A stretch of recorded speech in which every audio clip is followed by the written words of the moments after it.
Seperti yang kita tahu, bulan Agustus kita ikut pemerintah karena Indonesia lagi tiap Agustus merayakan, memperingati kemerdekaannya, ya.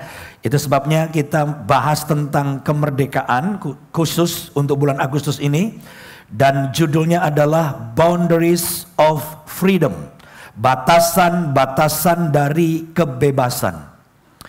Ada banyak orang Kristen sudah dibebaskan dari dosa mereka dan kemudian berkata bahwa kita sudah bebas. Karena itu kita bisa melakukan apa saja.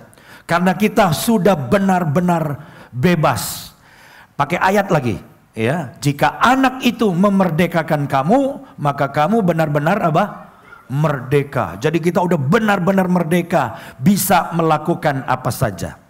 Apakah betul anak-anak Tuhan bebas melakukan apa saja? Nah, hari ini kita akan belajar bersama-sama. Memang kita sudah bebas, tetapi ada batasan-batasan yang perlu kita tahu sesudah kita dibebaskan oleh Tuhan. Mari kita lihat bersama-sama dari Injil Matius pasal yang ke-11, ayat 28 sampai dengan yang ke-30. Matius 11 ayat 28 sampai 30. Saya akan bacakan, saudara perhatikan dengan baik. Marilah kepadaku semua yang letih lesu dan berbeban berat, aku akan memberi kelegaan kepadamu. Banyak orang mengartikan letih lesu dan berbeban berat itu karena persoalan, karena masalah bisnis, masalah kehidupan. Dan orang-orang yang seperti inilah yang diundang oleh Yesus, dan Yesus akan memberi kelegaan. Nggak salah, saudara. Boleh saja diartikan seperti itu. Tetapi kalau kita membaca ayat-ayat selanjutnya, maka sebenarnya lebih spesifik, lebih khusus, orang-orang yang letih, lesu, dan berbeban berat ini karena mereka diperbudak oleh dosa. Karena mereka dibelenggu oleh dosa. Dan mereka mengalami keletihan yang luar biasa, beban berat. Dan kalau mereka datang kepada Yesus, Yesus akan memberi kelegaan, atau Yesus akan memberi kebebasan. Dan puji Tuhan, kita semua yang hadir di sini sore ini adalah orang yang sudah datang kepada Yesus. Dan kita semua sudah mengalami kebebasan, kemerdekaan dari belenggu dosa. Yang percaya sudah dibebaskan oleh Yesus dari belenggu dosa, katakan amin. Kita berikan kemuliaan bagi Yesus yang sudah membebaskan kita dari belenggu dosa. Nah, sesudah kita bebas dari belenggu dosa, apa selanjutnya? Mari kita lanjutkan pembacaan kita. Saya coba ulangi dari awal supaya lebih nyambung. Ya, marilah kepadaku semua yang letih lesu dan berbeban berat. Aku akan memberi kelegaan atau kemerdekaan, kebebasan kepadamu. Nah, sesudah bebas, ternyata nggak bebas sebebas-bebasnya. Ayat 29, coba lanjutkan. Yesus bilang apa di situ? Pikulah kuk yang kupasang dan belajarlah padaku, karena aku lemah lembut dan rendah hati, dan jiwamu akan mendapat ketenangan. Sebab kuk yang kupasang itu enak dan bebanku pun apa? Ringan. Jadi di sini kita melihat, saudara-saudara, ternyata banyak orang yang salah memahami kebebasan atau kemerdekaan ini, sehingga mereka berpikir dapat hidup semaunya sendiri tanpa ada yang membatasinya. Dan iblis akan mencoba membodohi kita dengan berpikir bahwa hidup tanpa batas, hidup yang sebebas-bebasnya adalah jalan menuju kebebasan yang sejati. Nanti kita akan belajar bahwa hidup sebebas-bebasnya bukan bebas sejati. Justru kita akan terperangkap di dalam belenggu-belenggu yang baru.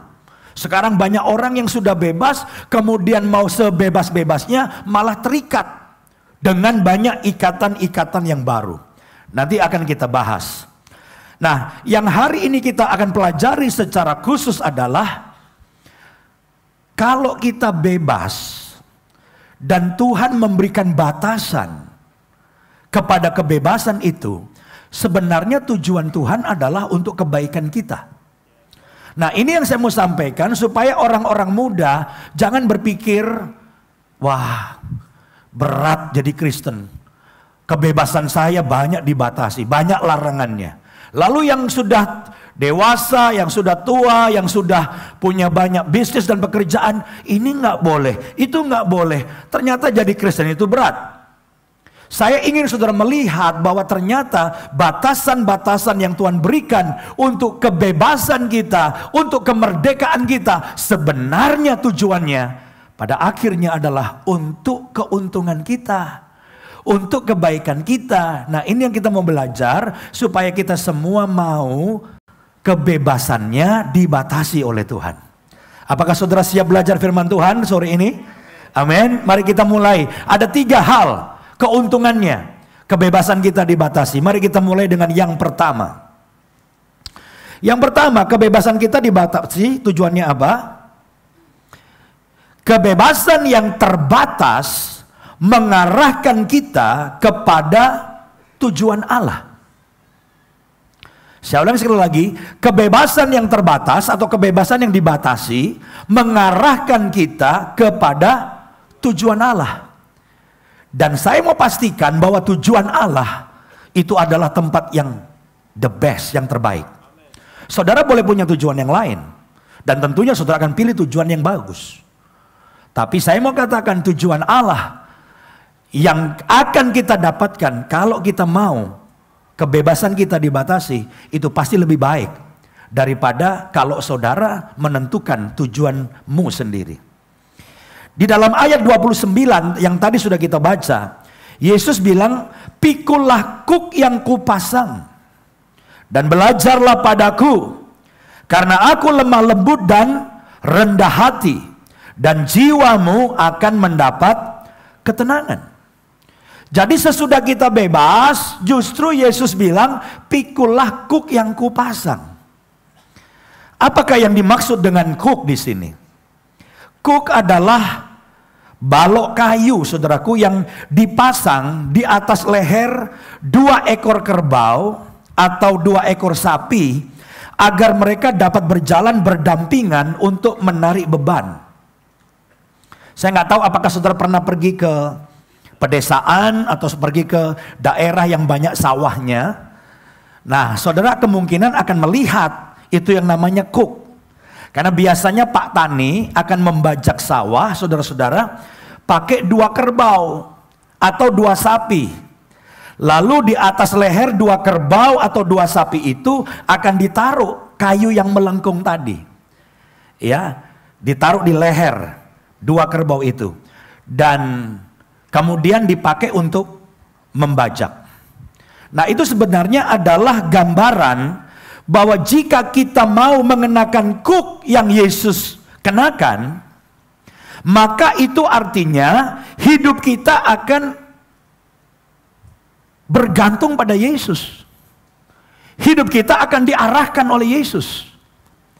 Sama seperti kalau kita melihat 2 kerbau atau 2 sapi, maka yang mengarahkan adalah si Pak Tani tadi. Nggak bisa kerbau itu kemudian seenaknya saja mau pergi kemana saja. Dan inilah adalah gambaran bahwa apabila kita yang sudah bebas ini mau mengenakan kuk yang Yesus akan kenakan, akan dipasangkan kepada kita, maka itu artinya hidup kita tidak lagi bisa semau-maunya sendiri. Karena sekarang orang kan hidup mau semau gue, saudaraku. Tidak mau dibatasi. Berapa banyak anak muda Kristen tapi hidupnya liar. Aku mau bikin apa saja yang aku mau. Nah, itu bukan anak Tuhan yang mengerti. Kebebasan itu nggak semaunya sendiri, tapi kebebasan saudara dibatasi. Begitu kita bebas, kita mengenakan kuk. Artinya sejak hari itu kita tidak lagi bisa berjalan semau kita sendiri, semau gue, dengan liar semau kita, tapi kita akan terarah kepada tujuan dari Yesus yang mengendalikan hidup kita. Jadi sejak seorang menerima Yesus dan menyerahkan hidupnya sepenuhnya kepada Tuhan, pada saat itulah, pada saat saudara terima Yesus, pada detiknya itulah Tuhan mengaruniakan kepada kita Roh Kudus. Jadi saudara semua yang hari ini sudah terima Yesus, di dalam diri saudara, saudara sudah punya Roh Kudus. Katakan bersama saya sudah menerima Roh Kudus. Kurang mantap sekali lagi, saya sudah menerima Roh Kudus. Jadi di dalam saudara ada kuasa Roh Kudus. Kuasa yang memimpin saudara untuk tidak berjalan semaunya sendiri. Untuk tidak berjalan menurut kehendak saudara sendiri, hawa nafsu saudara sendiri. Yang saudara pikir enak saudara mau lakukan. No. Kita sudah ada Cook di atas kita. Dan Yesus yang memimpin hidup kita. Dan kuasa Roh Kudusnya akan menolong kita untuk kita mampu berjalan dipimpin oleh Yesus. Dan yang saya ingin katakan adalah saudara tidak perlu ragu-ragu ketika saudara memikul Cooknya Yesus, diarahkan oleh Yesus dengan pimpinan Roh Kudus.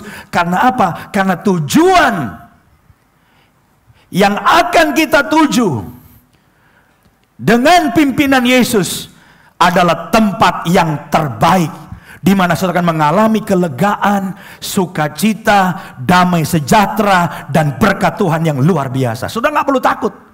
Begitu saudara rela dipimpin, pikul Cooknya Yesus, diarahkan Yesus, ditolong oleh Roh Kudus, saya mau pastikan di depan saudara, tempat yang kita akan tuju bersama Yesus adalah tempat yang terbaik. Alkitab berkata, aku punya rancangan untuk masa depanmu. Dengar baik-baik saudara yang sedang merancangkan masa depan. Dengar baik-baik mahasiswa, orang-orang muda. Yesus bilang, aku punya rancangan untuk masa depanmu. Bukan rancangan kecelakaan, bukan rancangan yang buruk, bukan rancangan yang tidak baik, tapi rancangan hari depan yang penuh harapan. Yang percaya masa depanmu luar biasa, katakan amin. Dan berikan kemuliaan bagi Tuhan. Haleluya. Tapi syaratnya nggak bisa semau gue. Syaratnya saudara nggak bisa ikut-ikutan teman. Dia juga lakukan kok. Udah biasa tuh. Anak zaman sekarang di tempat kos ngapain aja boleh. Udah biasa tuh. Saya bisa melakukan apa saja. Kalau saudara dipimpin oleh dirimu sendiri, nggak mau pikul Cooknya Tuhan, saya nggak tahu saudara pergi kemana. Nggak jamin. Tapi saya menjamin setiap orang muda di sini, saya menjamin setiap bapak-bapak di sini, saya menjamin setiap ibu-ibu di sini yang mau pikul Cooknya Tuhan, Yesus, dan dikendalikan oleh Yesus, pasti tujuannya is the best dalam hidup saudara. Saya menjamin hari ini, dalam nama Yesus, setiap kita punya masa depan yang luar biasa. Karena apa? Kita dipimpin tujuannya, arahnya bersama dengan Yesus. Pasti yang terbaik. Yang setuju dan percaya katakan amin. Kita berikan kemuliaan yang paling meriah bagi Tuhan. Haleluya. Sebab Cook yang kupasang itu enak dan bebanku pun ringan. Jadi saudara nggak akan rasa terbebani. Saudara akan rasa nyaman. Walaupun saudara nggak bebas sebebas-bebasnya, Anda dikendalikan oleh Yesus, tapi kuasa Roh Kudus akan tolong saudara. Dan arahnya udah pasti yang terbaik. Karena dia tahu masa depan, dia tahu perubahan seperti ini. Nggak usah takut. Banyak anak muda takut, wah saingan banyak begini. Nggak usah takut. Kalau hidupmu dikendalikan Yesus, mau dipimpin Yesus, nggak gara-gara bebas sebebas-bebasnya, tapi ikut batasan-batasan yang Yesus berikan, saya jamin kebebasan yang terbatas karena kau dipimpin Yesus, itu tujuannya seturut yang Allah mau dan pasti yang terbaik Tuhan berikan. Yang setuju katakan amin. Sekali lagi kita berikan kemuliaan yang paling meriah bagi Tuhan. Haleluya.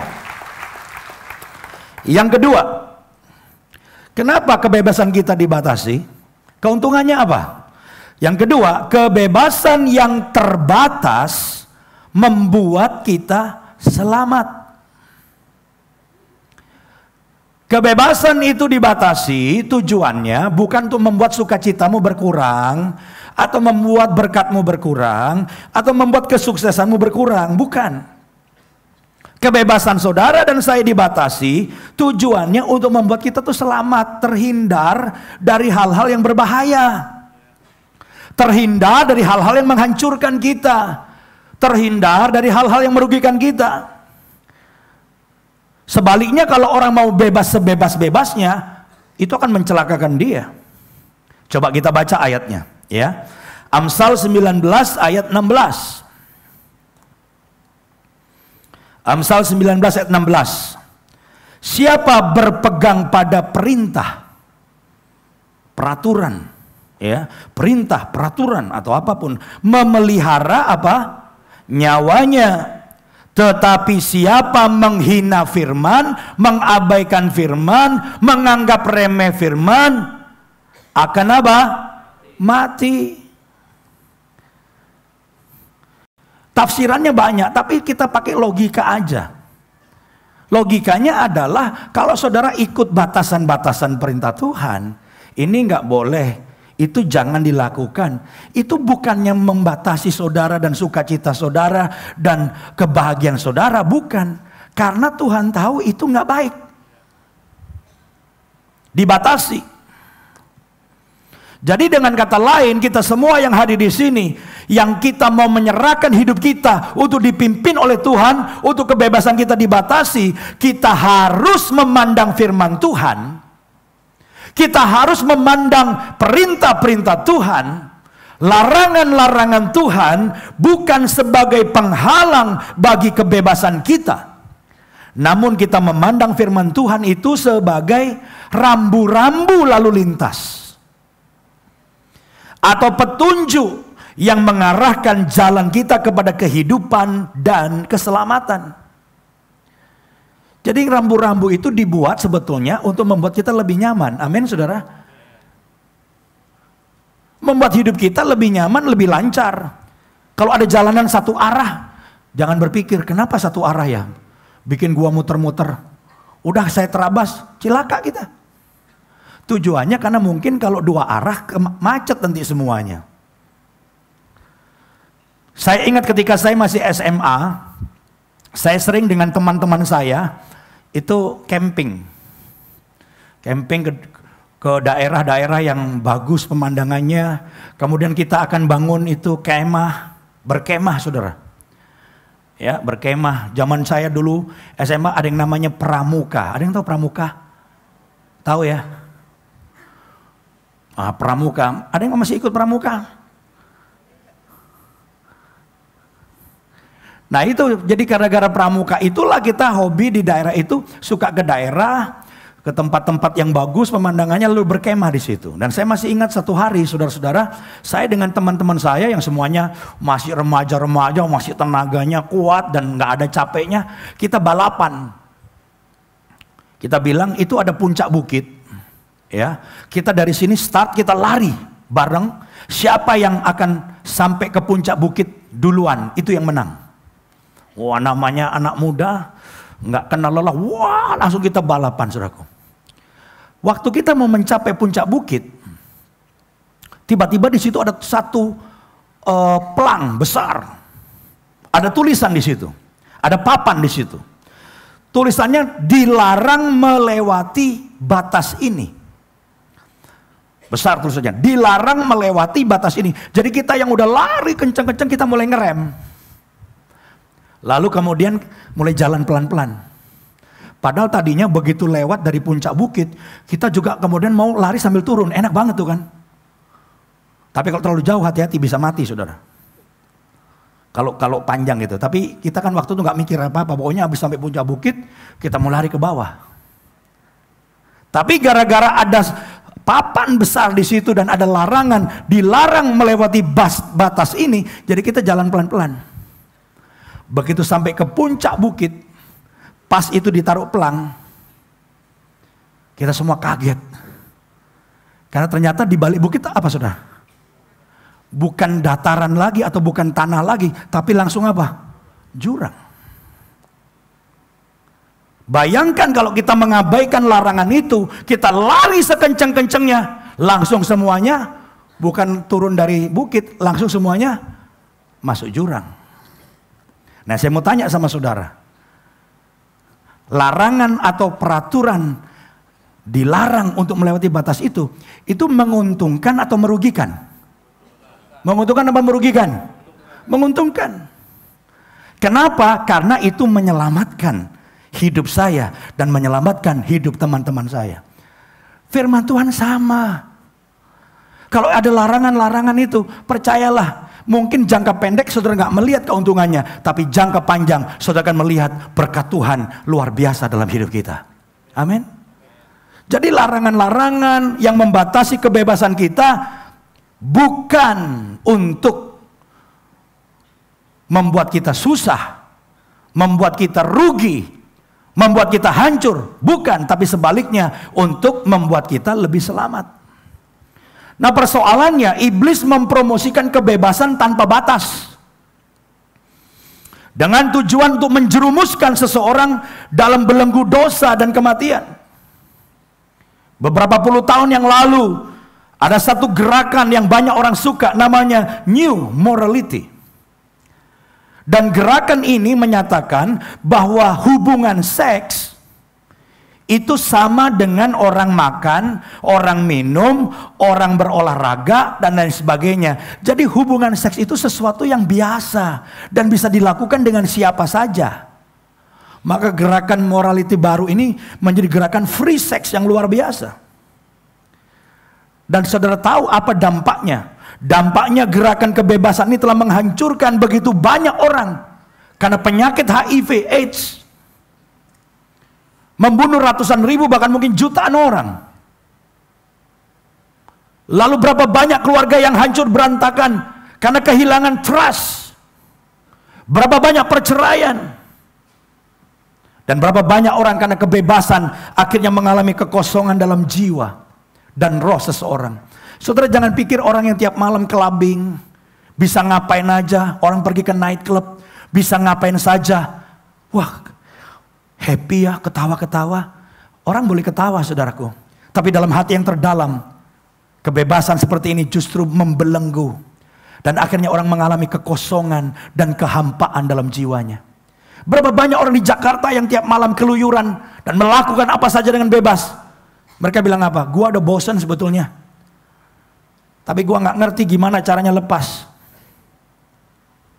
Karena itu saya katakan, bebas sebebas-bebasnya justru membelenggu kita dalam belenggu-belenggu baru. Orang yang bebas melakukan seks dengan siapapun bukan berarti dia bebas. Justru dia akan terbelenggu oleh perilaku itu. Orang yang berkata aku bebas merokok merek apa saja, berapa pak, semahal apa aku bisa ngerokok, aku bebas merokok. Tahukah saudara yang saudara merokok, Anda bukan bebas merokok, Anda nggak bisa lepas dari rokok. Sampai kita harus dibantu dengan rokok buatan. Sampai saya bingung kok orang dilarang merokok, ada yang ngerokok. Saya perhatikan itu bukan rokok. Kayak apa tuh ya? Ah, itulah sudah lebih ngerti lah. Ya.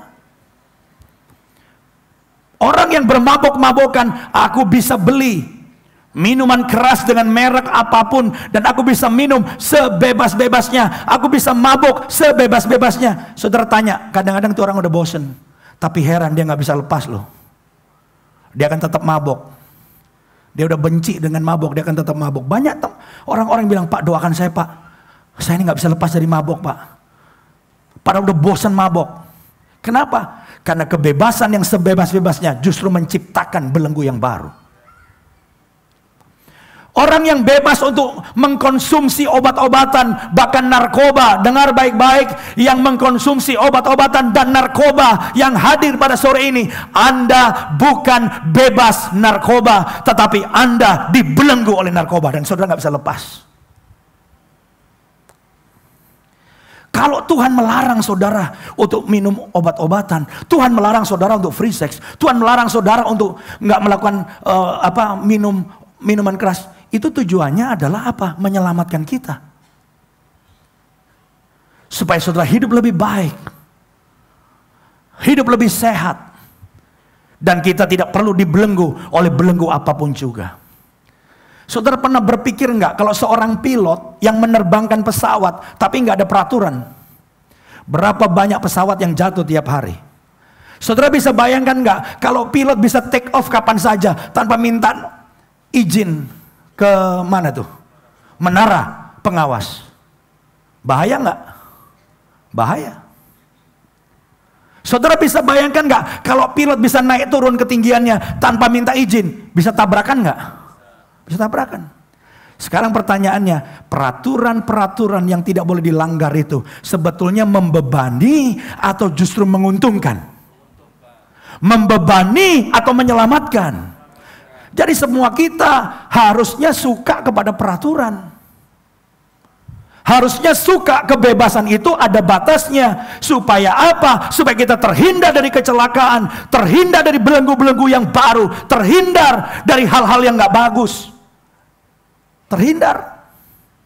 Gak perlu keluarga kita bercerai kalau saja kita mau dengar perintah Tuhan. Gak perlu bisnis kita bangkrut kalau saja kita dengar peraturan Tuhan. Ada banyak hal yang kita bisa hindari kalau kita mau ikut peraturan Tuhan. Jadi hari ini kita punya pandangan yang baru. Oh, jadi larangan dalam Alkitab, larangan-larangan yang Tuhan katakan itu bukan untuk membebani kita sebenarnya, tapi untuk menyelamatkan kita. Nah, ini keuntungannya, kebebasan kita terbatas supaya kita selamat. Yang percaya supaya untuk kita selamat, katakan amin. Mari kita berikan kemuliaan bagi Tuhan. Haleluya. Yang ketiga, yang terakhir, kenapa kebebasan kita dibatasi? Apa keuntungannya? Yang ketiga, kebebasan yang terbatas membuat kita maksimal. Sekali lagi saya ulangi, kebebasan yang terbatas membuat kita maksimal. Banyak orang gak sadar kenapa dia gak maksimal. Banyak orang gak sadar kenapa berkatnya gak maksimal, keberhasilannya gak maksimal, kesuksesannya gak maksimal. Ternyata biang keroknya adalah karena kebebasannya tidak dibatasi. Kebebasan yang terbatas itu sebetulnya adalah bentuk disiplin. Ini gak boleh, ini gak boleh. Itu perlu disiplin. Kalau bebas semau-maunya itu gak perlu disiplin. Tapi kalau saudara mau mengikuti kebebasan yang terbatas, maka saudara perlu mendisiplin diri kita. Nah, tuntutan untuk menerapkan disiplin rohani dalam kehidupan kekristenan kita itu terungkap dari perkataan Yesus tadi. Begitu kita bebas, Tuhan bilang, kamu mau maksimal, kira-kira seperti itu. Kamu mau hidupmu maksimal, kamu mau berkat yang maksimal, kamu mau pertumbuhan rohani yang maksimal. Kalau jawaban kita, iya aku mau, pikul kuk yang kupasang. Nggak bisa main-main. Anda harus disiplin dan belajar padaku. Dan ini artinya kita bukan sekedar Kristen. Begitu kita mau pikul kuknya Yesus dan begitu kita mau belajar pada Yesus, maka pada saat itu kita bukan lagi sekedar orang Kristen, tetapi kita menjadi murid Yesus. Dan ini visi NDC. Kalau saudara tanya, apa visi gereja kita? Jangan sampai masuk gereja nggak tahu visinya, cilaka itu. Saudara nggak tahu gereja ini mau kemana nih, bahaya nggak? Jangan datang ke gereja karena rame itu. Kalau rame masuk neraka semua gimana? Kalau rame semuanya kesasar gimana? Saudara perlu tahu apa visi NDC. Visi NDC adalah menjadikan setiap jemaat bukan sekedar jadi anggota gereja. Menjadikan setiap jemaat bukan sekedar jadi orang Kristen. Tapi menjadikan jemaat NDC itu murid Kristus. Sehingga hidupnya berdampak. Jadi menjadi murid Yesus itu artinya mau pikul kuk. Mau dikendalikan. Mau dibatasi. Mau disiplin. Mau belajar. Itu belajar nggak bisa belajar belajar asal-asalan, nggak bisa. Saudara benar-benar tiap minggu belajar, dengar khotbah belajar, nanti beda. Kalau sekarang dengar khotbahnya cuma menilai bagus, nggak bagus, lucu lumayan. Itu saudara nggak belajar. Tapi kalau saudara mau benar-benar maksimal pertumbuhan rohaninya, pendeta itu menyampaikan firman, apa yang Tuhan mau saya lakukan. Catat kalau perlu. Nanti lama-lama lebih banyak lagi jemaat yang catat. Kalau nggak nyatet, saya pastikan dia beli CD-nya, VCD-nya. Diputar lagi di rumah. Dipelajari. Wow, itu keren. Jadi saudara-saudara, berbeda orang yang belajar asal-asalan, ikut Yesus asal-asalan, sama yang jadi murid. Kalau jadi murid itu perlu disiplin, perlu belajar, perlu pikul kuk. Nanti saudara lihat pertumbuhannya beda. Saudara lihat sekarang, jemaat orang Kristen itu banyak, tapi yang hidupnya seperti firman Tuhan, yang mengalami janji-janji Tuhan itu dikit. Nggak banyak. Nggak banyak anak Tuhan yang mengalami mujizat Tuhan. Kenapa? Itu tadi. Banyak orang Kristen hidup di bawah standar, nggak maksimal. Tiap ke gereja nangis, Tuhan kalah lagi, Tuhan kalah lagi. Tiap hari takut.